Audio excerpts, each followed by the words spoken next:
Hi, Em here from Em's Quilts and Em's Scrap Bag.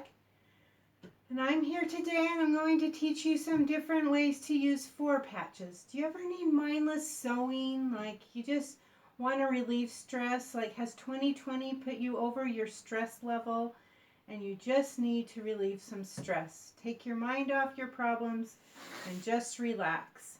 I find four patches are great for this. I have other blocks that I use for mindless sewing, but today I'm going to focus on four patches. Remember, if you like my videos, to like and subscribe. All right, let's get started.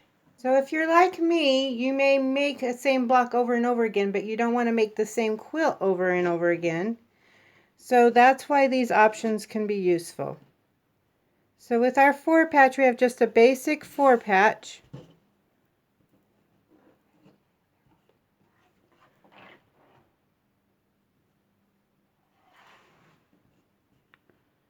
You can just do an alternate block and do your whole quilt that way, like I did with this four patch block.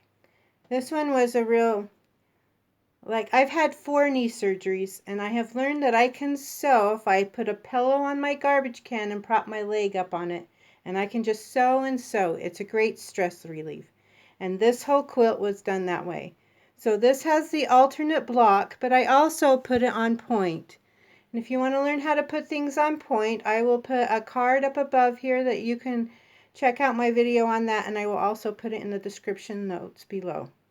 Another fun alternate block would be to use like a half square triangle or something with your four patch and do something like this, kind of a take on a Jacob's ladder.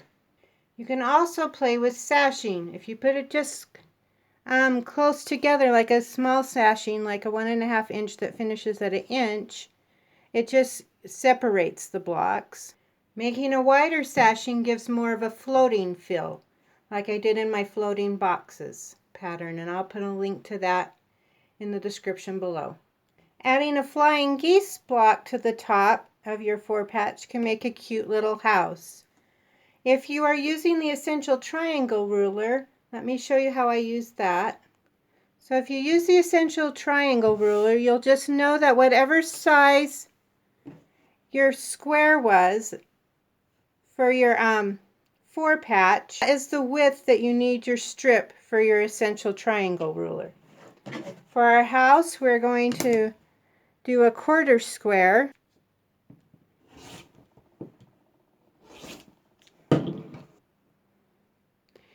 And for the sky, you're going to do a 1/2 square.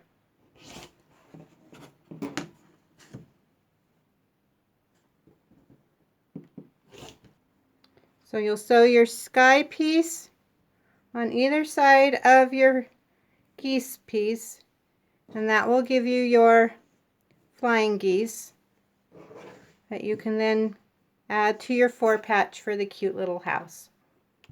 You can take your four patch and put squares on it and sew on the square and go all the way around so it looks like this. Then you can trim these like this.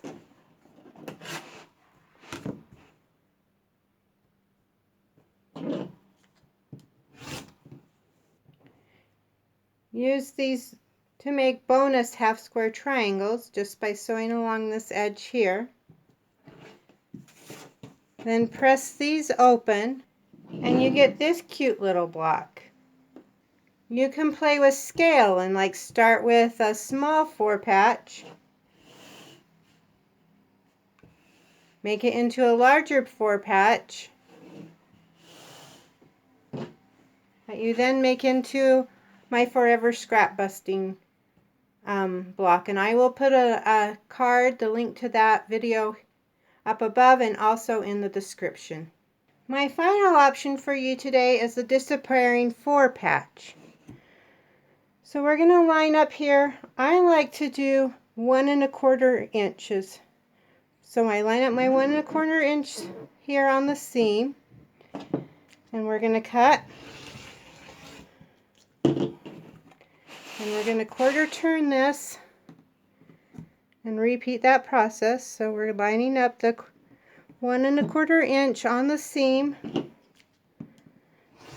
cut, another quarter turn, line up 1 1/4 on your ruler and cut. Then we'll do our final quarter turn, do 1 1/4 and cut. We're going to take this corner and switch it with this corner.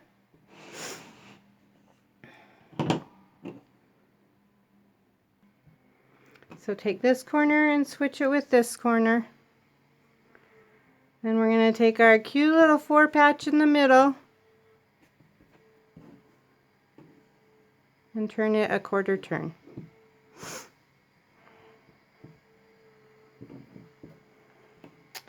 So it looks like that, and we'll just sew that into our 9 patch, and we'll end up with this cute little block. Thanks for watching my video. If you would like more scrappy bits and tips from Aunt Em, sign up for my newsletter. I'll put a link to that in the description below. I'll see you next time. Bye!